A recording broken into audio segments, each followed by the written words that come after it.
आपका मेरे चैनल भक्ति का ज्ञान में हार्दिक स्वागत है। तो चलिए प्रिय भक्तगण, आज हम आपको एक कथा का श्रवण करा रही हूँ जो सुनने मात्र से आपके जीवन में सुख, संपत्ति और धन की वर्षा होगी। तो चलिए कथा को प्रारंभ करते हैं। अगर आप यह कहानी सुन रहे हैं तो पूरा सुनिए। इस कथा को आधा अधूरा छोड़कर जाने की गलती मत करिएगा, क्योंकि इस पवित्र कथा को पूरा सुनने से मनचाहा फल की प्राप्ति होगी। इसलिए इस कथा को पूरा सुने। आप शिव भक्त हैं तो भोलेनाथ का अनादर ना करें। भगवान शिव माता पार्वती को बताते हैं, इस संसार में सबसे बड़ा दान क्या है? श्रद्धालुओं, भगवान शिव देवी पार्वती से कहते हैं, हे देवी, एक समय की बात है। किसी नगर में एक राजा राज्य करता था। वह राजा बहुत ही बलशाली, वीर और अत्यंत ही बुद्धिमान था। इसके साथ ही वह धर्मपरायण और दयालु भी था। उस राजा की रानी भी संस्कारी और अत्यंत धार्मिक स्वभाव की थी। दोनों पति पत्नी भगवान भोलेनाथ के परम भक्त थे। वे दोनों प्रतिदिन शिव जी के मंदिर में जाकर उनकी पूजा अर्चना किया करते थे। यह उनका प्रतिदिन का नियम था। वह राजा अपने राज्य को धर्मपूर्वक चला रहा था। उसके राज्य में कोई भी व्यक्ति दुखी नहीं रहता था, बल्कि सारी प्रजा सुख और वैभव से संपन्न रहती थी। इसलिए पूरे नगर में हर तरफ खुशियां ही खुशियां बिखरी रहती थीं। वहां के जानवर भी एक दूसरे को कोई हानि नहीं पहुंचाते थे। यहाँ तक कि एक ही नदी में शेर और बकरी शांतिपूर्वक पानी पीते थे। ऐसे ही दिन बीत रहे थे। राजा की उम्र ढलती जा रही थी और उनके विवाह को भी कई वर्ष बीत चुके थे, लेकिन उस राजा को कोई संतान नहीं थी। हालांकि राजा इस बात को लेकर अधिक चिंता नहीं करते थे। वह निश्चिंत होकर अपनी प्रजा के सुख दुख का ध्यान रखते और प्रजा भी उसे अत्यधिक प्रेम और सम्मान देती थी। एक दिन की बात है, वह राजा हर रोज की तरह अपनी पत्नी के साथ भगवान शिव जी के मंदिर की ओर जा रहे थे। तभी अचानक उसने देखा कि सामने वाले घर में एक स्त्री झाड़ू लगा रही है। राजा और रानी जब उस स्त्री के घर के पास से गुजरे तो वह स्त्री उन्हें देखते ही अपना चेहरा फेरकर तेजी से घर के अंदर चली गई। उस स्त्री का ऐसा व्यवहार देखकर राजा और रानी को बिल्कुल भी अच्छा नहीं लगा। राजा उस समय अपनी रानी के साथ भगवान भोलेनाथ की पूजा करने के लिए मंदिर जा रहा था। इसलिए उसने उस स्त्री से कुछ नहीं कहा और सीधे मंदिर पहुंचकर भगवान शिव जी की पूजा अर्चना की। पूजा के बाद राजा अपनी रानी के साथ वापस महल लौट आया। महल पहुंचने के बाद राजा ने अपने एक सैनिक को बुलाया और उसे आदेश दिया कि तुम जाओ और नगर के बाहरी क्षेत्र में रहने वाली उस स्त्री को अपने साथ महल ले आओ। ध्यान रखना, तुम उसे कुछ भी मत बताना कि क्यों बुलाया गया है, बस उसे हमारे पास ले आओ। भगवान शिव जी कथा सुनाते हुए आगे कहते हैं, हे देवी, राजा का आदेश पाते ही वह सैनिक तुरंत ही उस महिला के घर पहुंचता है। उस समय महिला का पति भी घर पर नहीं था। फिर वह सैनिक उस स्त्री के घर के दरवाजे को खटखटाने लगता है। कुछ देर बाद वह महिला अपने घर का दरवाजा खोलती है। सामने राजा का सैनिक खड़ा देखकर वह महिला हैरान होती है और पूछती है, क्या हुआ? आप मेरे घर पर क्यों आए हैं? महिला की बात सुनकर सैनिक कहता है, चलो मेरे साथ, महाराज ने तुम्हें राजमहल में बुलाया है, उन्हें आपसे कुछ बात पूछनी है। यह सुनकर महिला सोचती है, महाराज का आदेश है, इसे ठुकराया नहीं जा सकता, मुझे राज दरबार में जाना ही होगा। इसके बाद सैनिक उस महिला को लेकर राजमहल पहुंच जाता है। महल में पहुंचकर महिला राजा को प्रणाम करती है और कहती है, हे महाराज, आपने मुझे अचानक यहाँ क्यों बुलाया है? क्या मुझसे कोई गलती हो गई है? महिला की बात सुनकर राजा कहता है, तुम मुझे एक बात बताओ। आज सुबह जब मैं और मेरी पत्नी भगवान शिव जी के मंदिर जा रहे थे तो तुमने मुझे देखकर अपना मुंह फेर लिया और दौड़ते हुए अपने घर में चली गई। तुमने ऐसा क्यों किया? तब महिला निर्भीकता से कहती है, हे महाराज, आप भले ही मुझे मृत्युदंड दे दें, मुझे कोई ऐतराज नहीं, परंतु मैं सच ही कहूंगी, आपके महल में बड़े बड़े विद्वान और पंडित हैं। अगर मैं गलत बोलूं तो आप उनसे पूछ सकते हैं।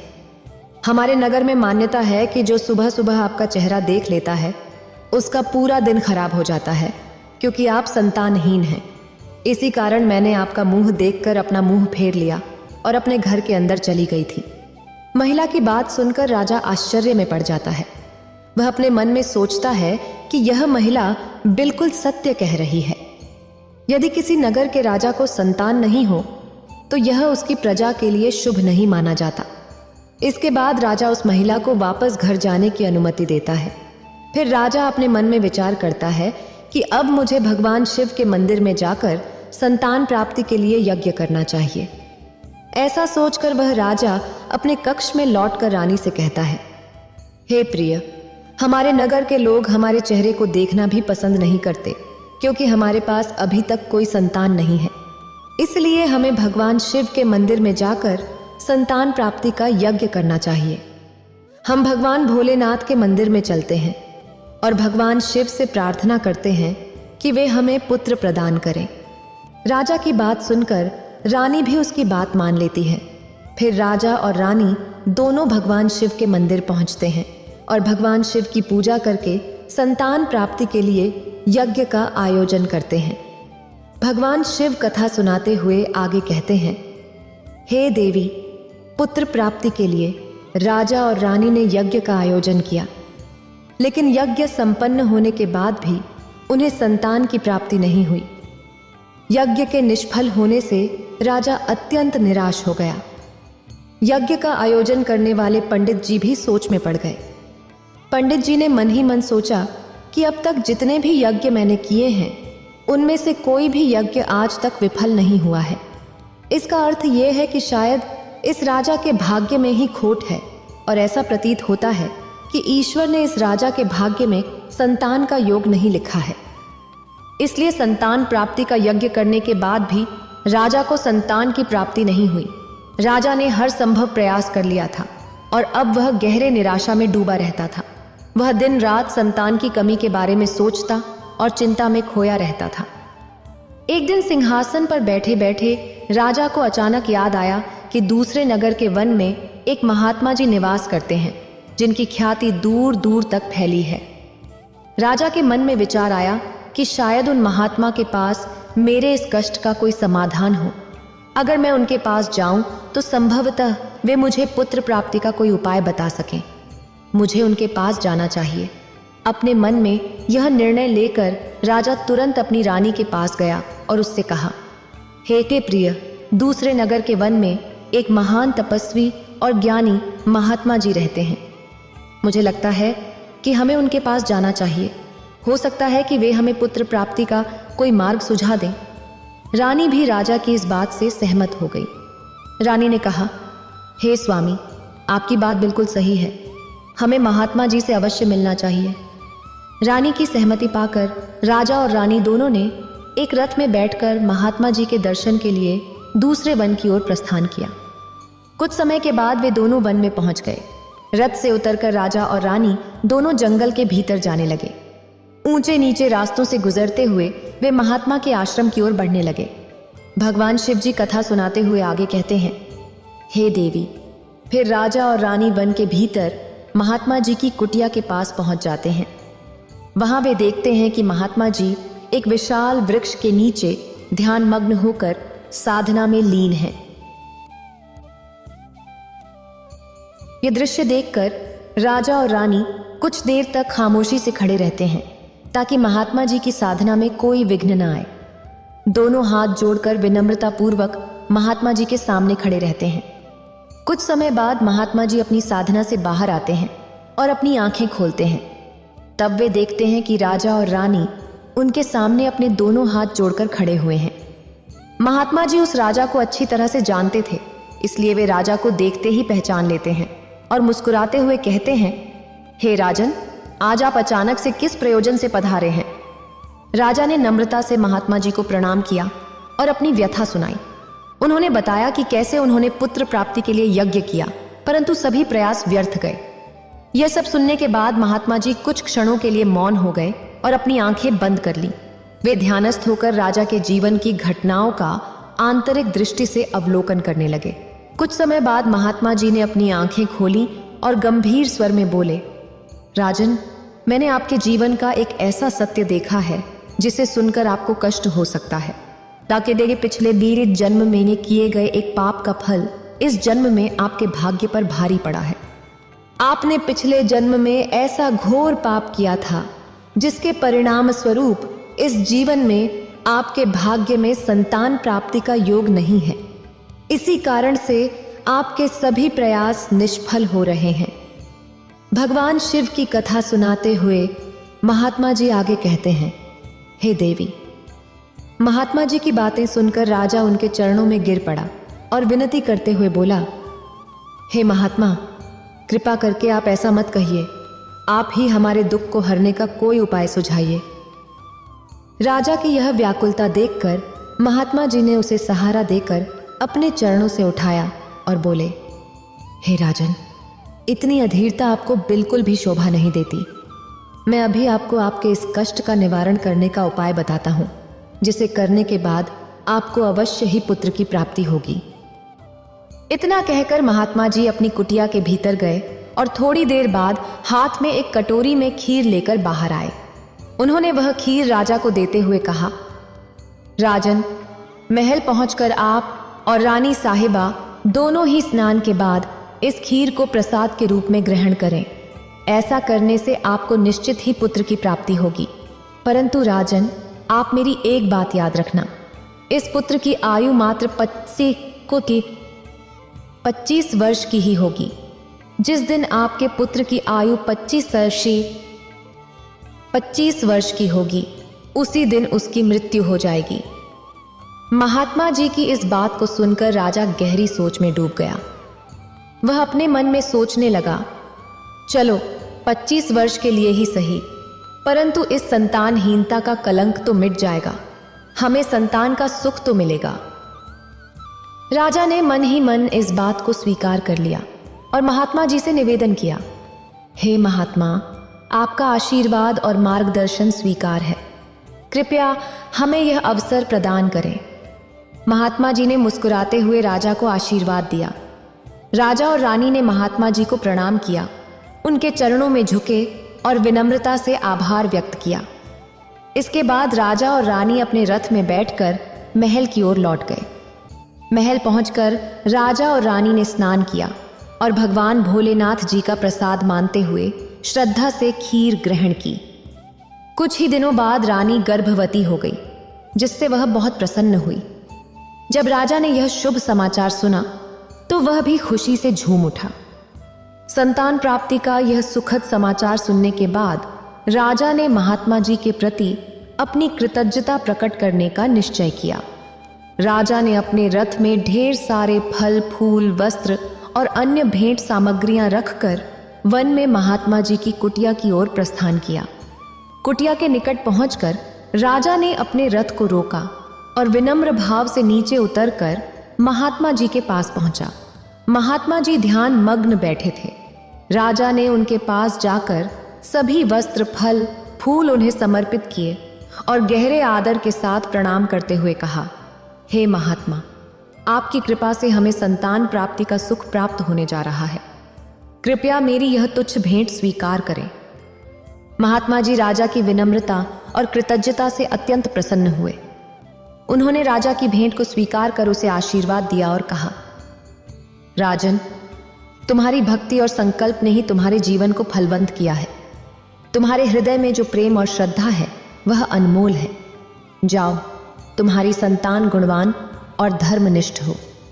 इसके बाद राजा ने महात्मा जी का आशीर्वाद पाकर उनसे विदा ली और अपने रथ में बैठकर वापस अपने महल की ओर प्रस्थान किया। महल लौटकर राजा ने बहुत खुशियां मनाई। भगवान शिव जी कथा सुनाते हुए आगे कहते हैं, हे देवी, ऐसे ही दिन बीत रहे थे। आखिरकार वह शुभ दिन आया जब राजा के यहाँ एक पुत्र का जन्म हुआ। पुत्र के जन्म से महल में खुशियों की बयार बहने लगी। रजा का ने पुत्र आपो को पुत्र प्राप्ति की खुशी में पूरे नगर में उत्सव का आयोजन किया। महल को फूलों और रंग बिरंगी रोशनियों से सजाया गया और प्रजा के बीच मिठाइयां बांटी गईं। पूरे नगर में हर्षोल्लास का माहौल छा गया था। राजा ने अपने पुत्र का नाम बलवीर रखा। बलवीर अपने पिता के ही गुणों का प्रतीक बनते हुए बड़ा होने लगा। वह अपने पिता की तरह ही धर्मनिष्ठ, आत्मानुरागी और परमेश्वर का अनन्य भक्त था। समय के साथ उसकी बुद्धिमत्ता, शौर्य और भक्ति के गुण प्रकट होने लगे, जिससे राजा का हृदय गर्व से भर उठता। बलवीर के गुणों और आचरण को देखकर सभी आश्वस्त थे कि वह एक दिन अपने पिता की तरह महान राजा बनेगा। जैसे जैसे समय बीता, राजा का हृदय गर्व और खुशी से भरता गया। संतान सुख की प्राप्ति ने उसकी सभी चिंताओं को मानो हर लिया था और वह अपने पुत्र में संपूर्ण संसार का आनंद खोजने लगा। वह राजा पुत्र के प्रति अपने स्नेह में इतना डूब गया कि वह यह महत्वपूर्ण बात भी भूल बैठा कि उसके पुत्र की आयु मात्र 25 वर्ष तक की है। एक दिन राजा को याद आया कि उसके पुत्र बलवीर की उम्र केवल 25 साल है। जब बलवीर 15 साल का हुआ तो राजा दिन रात उसके भविष्य को लेकर चिंतित रहने लगा। इस बीच एक अन्य नगर में एक महापराक्रमी राजा का राज्य था। उस राजा की एकमात्र पुत्री थी जो अपनी सुंदरता और दयालुता के लिए प्रसिद्ध थी। वह देखने में ऐसी लगती थी मानो स्वर्ग की अप्सरा धरती पर उतर आई हो। उसने अपने माता पिता से धर्म और संस्कारों की शिक्षा ली थी, इसलिए उसका हृदय करुणा और उदारता से भरा हुआ था। वह प्रतिदिन सुबह उठकर पक्षियों को दाना डालती और अपने द्वार पर आने वाले साधु संतों और भिक्षुओं को आदर से भोजन कराती थी। कोई भी भूखा उसके द्वार से खाली हाथ नहीं लौटता था। ऐसे ही दिन बीत रहे थे और राजा की पुत्री अपने गुणों के साथ बड़ी हो रही थी। एक दिन बलवीर के पिता को पता चला कि दूसरे नगर में एक धीर वीर और पराक्रमी राजा राज्य करता है, जिसकी पुत्री गुणों की खान है और अत्यंत सुंदर भी है। तब राजा ने सोचा कि ऐसी धर्मात्मा और तेजस्वी कन्या के साथ अपने पुत्र बलवीर का विवाह करना उचित रहेगा।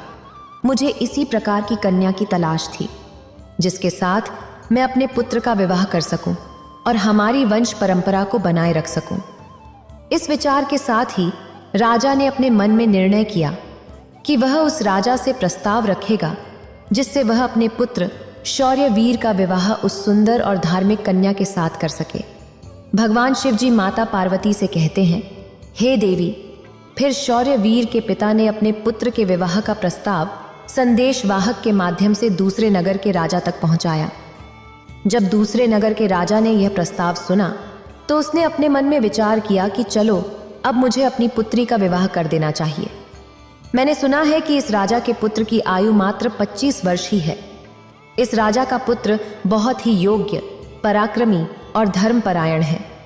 भले ही उसकी आयु का भविष्य अनिश्चित हो, अगर उसके यहाँ कोई पुत्र पैदा हो गया तो उसका वंश आगे बढ़ता रहेगा, जिससे मेरी पुत्री भी अपनी संतान के साथ सुखी रहेंगी। इन विचारों को मन में संजोए हुए उस राजा ने शौर्यवीर के विवाह प्रस्ताव को सहर्ष स्वीकार कर लिया।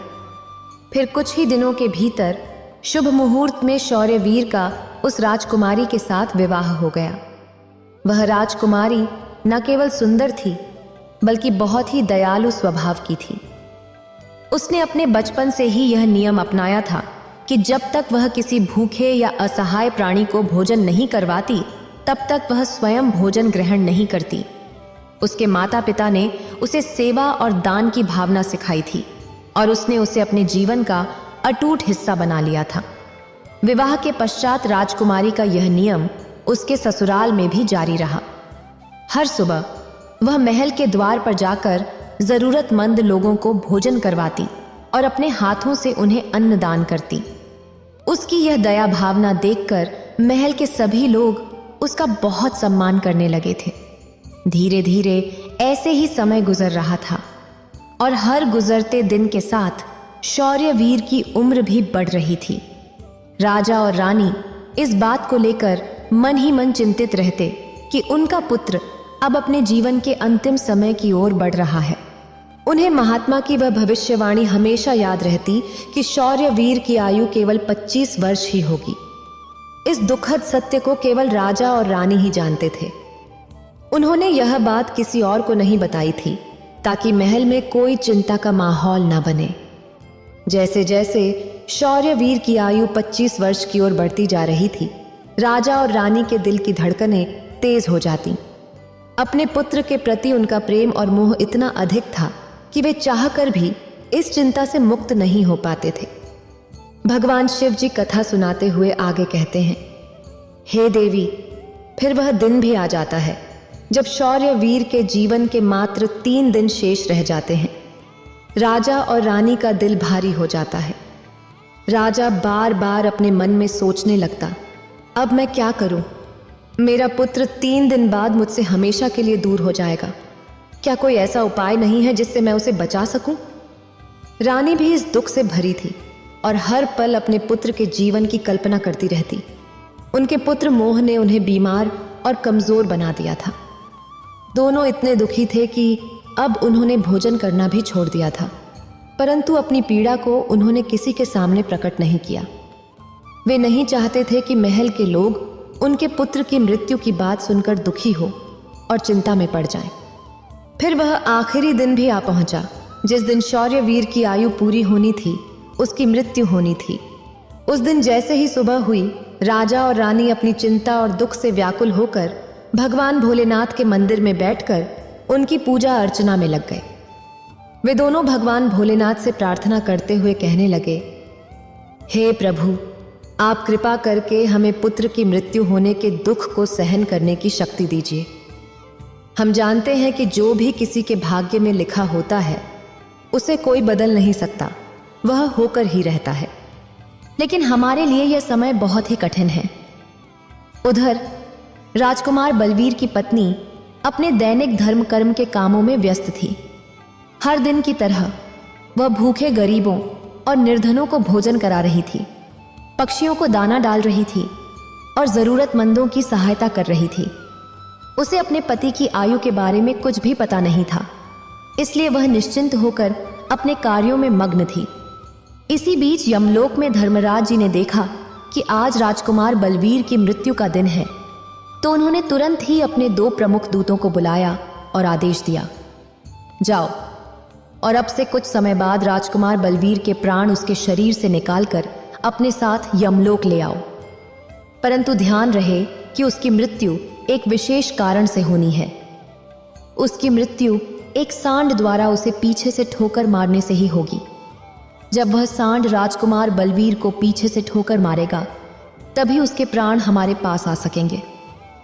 इसके लिए तुम दोनों एक सांड के पास जाकर उसे राजकुमार बलवीर की मृत्यु के लिए प्रेरित करो। धर्मराज के आदेशानुसार वे दोनों दूत यमलोक से धरती पर जाने के लिए तत्पर हो गए। भगवान शिव जी माता पार्वती से कहते हैं, हे देवी, वे दोनों यमदूत राजकुमार बलवीर के प्राण लेने के लिए आकाश मार्ग से होते हुए पृथ्वी लोक पहुंच जाते हैं। दूसरी ओर धर्मराज की माया के प्रभाव से एक सांड ने अपने मन में सोचा कि आज मुझे राजमहल के सुंदर बगीचे में प्रवेश करना चाहिए और वहां घूमना चाहिए। मुझे देखना चाहिए कि राजमहल का बगीचा कैसा है। फिर बिना किसी रुकावट के वह सांड धीरे धीरे चलते हुए महल के बगीचे में जा पहुंचा। संयोग से यह वही बगीचा था जहां राजकुमार बलवीर प्रतिदिन टहलने के लिए आते थे। धर्मराज की माया से प्रेरित वह सांड जैसे ही बगीचे में प्रवेश करता है, तो वहां जाकर वह घास चरने और इधर उधर घूमने लगता है। उसी समय धर्मराज जी के 2 दूत राजमहल के बगीचे के द्वार के पास खड़े हो गए। वे दोनों बगीचे के भीतर की गतिविधियों पर नजर बनाए रखते हैं। कुछ समय बाद राजकुमार बलवीर उस बगीचे में टहलने के लिए आता है। राजकुमार बलवीर को सांड के वहां होने का एहसास नहीं था और वह अपने विचारों में खोए हुए बगीचे में टहलने लगता है। तब वे दोनों यमदूत अपने मन में सोचते हैं, अब बस थोड़ी ही देर में राजकुमार बलवीर की आयु समाप्त होने का समय निकट आ जाएगा। हमें इंतजार है उस पल का जब यह सांड राजकुमार को ठोकर मारेगा। तब हम उसके प्राण लेकर यमलोक लौट जाएंगे। जब वे दोनों दूत यह विचार कर रहे थे, तभी क्या होता है कि एक अन्य नगर में एक निर्धन ब्राह्मण रहता था। उस ब्राह्मण की एक पुत्री थी जिसका समय रहते उसने विवाह कर दिया था, लेकिन दुर्भाग्य से उसकी बेटी का पति एक दुष्ट प्रवृत्ति का व्यक्ति था जो बहुत ही मदिरा पान करता था, जुआ खेलता था और पराई स्त्रियों के साथ संबंध बनाता था। यही नहीं, वह अपनी पत्नी को नशे में धुत होकर अक्सर मारता पीटता था और उसे घर से निकालना चाहता था। उसकी इस आदत के कारण गरीब ब्राह्मण की बेटी बहुत ही दुखी और पीड़ित रहने लगी थी। लेकिन वह गरीब ब्राह्मण की बेटी जब अपने पति के साथ कुछ समय तक रही, तब एक दिन वह गर्भवती हो जाती है। इसलिए एक दिन उसने अपने पति की मारपीट से तंग आकर उसे छोड़कर अपने पिता के घर, अपने मायके में आ जाती है। वह आंसुओं से भरी आंखों के साथ अपने पिता से कहती है, पिताजी, आज के बाद मैं अपने पति के साथ नहीं रह सकती, क्योंकि वह मुझे रोज मारता पीटता है और बुरी तरह से अपमानित करता है। मैं उसके इस व्यवहार से तंग आकर उसे छोड़कर मायके चली आई हूँ। मुझे क्षमा कर दीजिए, पर अब मैं अपने मायके में ही रहना चाहती हूँ। उसका पिता बहुत ही वृद्ध हो चुका था और अब उसकी कमाई का कोई ठोस साधन नहीं था, जिसके कारण उसे प्रतिदिन नगर के विभिन्न घरों में जाकर भिक्षा मांगनी पड़ती थी, ताकि वह किसी प्रकार अपने और अपने परिवार का पेट भर सके। भगवान शिव जी कथा सुनाते हुए आगे कहते हैं, हे देवी, जब उसकी बेटी का गर्भकाल पूरा हुआ तो उसने एक सुंदर पुत्र को जन्म दिया। लेकिन जन्म देने के बाद उसे बहुत तेज भूख लगने लगी। उसे भोजन की आवश्यकता थी। प्रसव के बाद भूख कई गुना बढ़ जाती है, इसलिए वह अपने पिता से भोजन मांगने लगी। दुर्भाग्यवश उसके पिता सुबह से ही भिक्षा के लिए नगर नगर गए हुए थे, परंतु रोज रोज भिक्षा मांगने के कारण उस दिन किसी ने उसे भिक्षा नहीं दी थी। भगवान शिव जी कथा सुनाते हुए आगे कहते हैं, हे देवी, गरीबी किसी भी मनुष्य के लिए एक सबसे बड़ा अभिशाप है और यह उसके आत्मसम्मान और अस्तित्व के लिए अत्यंत पीड़ादायक होती है। उधर उस गरीब ब्राह्मण को किसी ने भी भोजन नहीं दिया, इसलिए वह खाली हाथ ही घर वापस लौट आता है। इधर उसकी पुत्री भूख से बहुत ही व्याकुल हो रही थी। जब वृद्ध ब्राह्मण निराश होकर खाली हाथ घर लौटा और उसकी बेटी ने उसे बिना भोजन के आते देखा, तो वह दुखी होकर रोते हुए अपने पिता से बोली, पिताजी, अब मुझसे भूख सहन नहीं होती। पूरे 3 दिन बीत चुके हैं और मैंने भोजन का एक भी कण नहीं खाया है।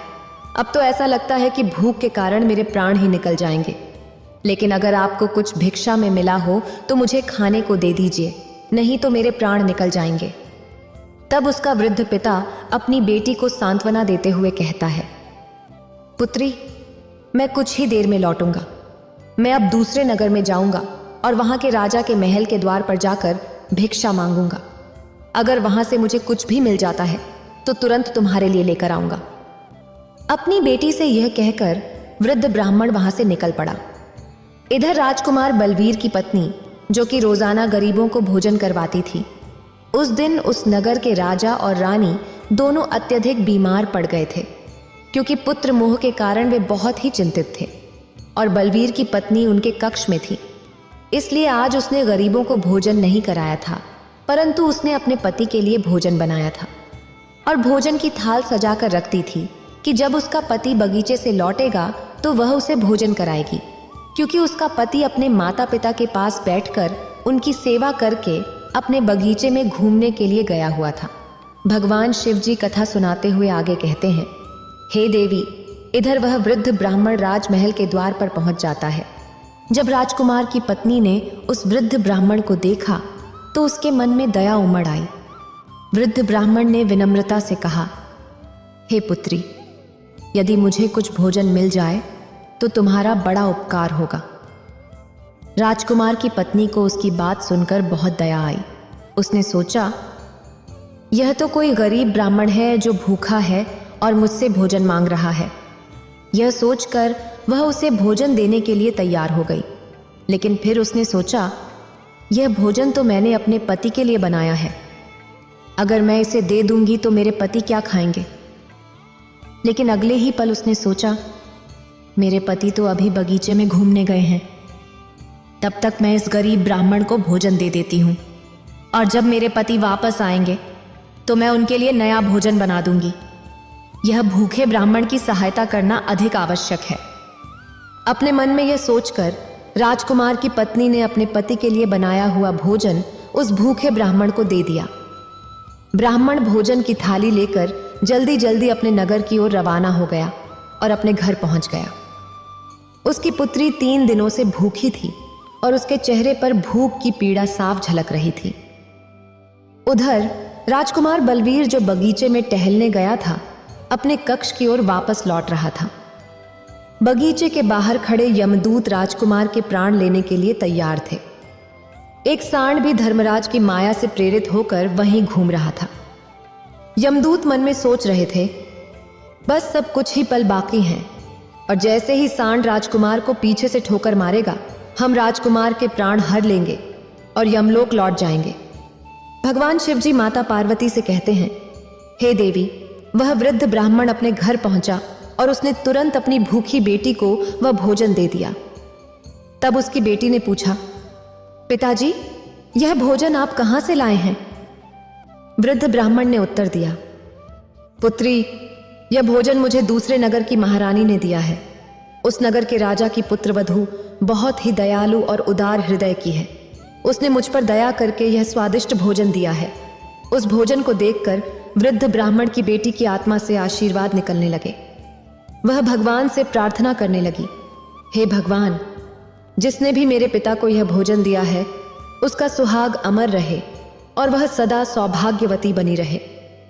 जैसे ही उसने भोजन का निवाला अपने मुंह में डाला, उसकी आत्मा की तृप्ति हो गई और उसकी आत्मा से सच्चे मन से आशीर्वाद निकलने लगे कि महारानी का पति दीर्घायु और स्वस्थ रहे। उधर राजकुमार शौर्यवीर अपने महल की ओर बढ़ रहा था और बगीचे के बाहर खड़े यमदूत उसकी मृत्यु का बेसब्री से इंतजार कर रहे थे। परंतु जैसे ही राजकुमार बगीचे में उस सांड के सामने पहुंचा, सांड ने तुरंत उसे पीछे से ठोकर मारने के लिए अपनी ताकत जुटाई। वह अपने सींगों से उसे मारने ही वाला था कि तभी अचानक से 2 देवदूत वहां प्रकट हो गए और अपनी दिव्य शक्ति से उस सांड को बेहोश कर दिया। वह सांड बिल्कुल भी हिल नहीं पा रहा था। उसमें आगे बढ़ने की कोई ताकत नहीं बची थी। इस पर वह सांड अपने मन में सोचने लगा कि यह मुझे क्या हो गया? अभी तो मैं इस राजकुमार को पीछे से ठोकर मारने आया था और अब मैं खुद ही चलने में असमर्थ हूं। उसे समझ नहीं आ रहा था कि यह सब कैसे और क्यों हो रहा है। भगवान शिव माता पार्वती से कहते हैं, हे देवी, यह सब उस ब्राह्मण की भूखी बेटी के आशीर्वाद का प्रभाव है जो उसने भोजन करते समय दिया था। उस आशीर्वाद की शक्ति के कारण ही वे देवदूत वहां आकर खड़े हो गए थे। इसके बाद वे देवदूत यमराज के दूतों से कहते हैं, हे यमदूत, तुम इस राजकुमार के प्राण नहीं ले सकते। जैसे श्राप असर दिखा सकता है, वैसे ही आशीर्वाद भी फलित हो सकता है। अब राजकुमार और सांड के बीच वे 2 देवदूत आशीर्वाद रूप की दीवार बनकर खड़े थे और राजकुमारी का दान मृत्यु के समय को आगे नहीं बढ़ने दे रहा था। फिर वे यमदूत उन देवदूतों से कहते हैं, हे देवदूतों, तुम सभी यहां से लौट जाओ और हमें हमारा काम करने दो, क्योंकि हमारा उद्देश्य है इस राजकुमार के प्राण लेकर यमलोक लौट जाना। तब देवदूतों ने दृढ़ता से उत्तर दिया, नहीं यमदूतों, ऐसा कभी नहीं हो सकता। हमारे रहते यह असंभव है, क्योंकि हमें स्वयं भगवान शिवजी ने यहां भेजा है।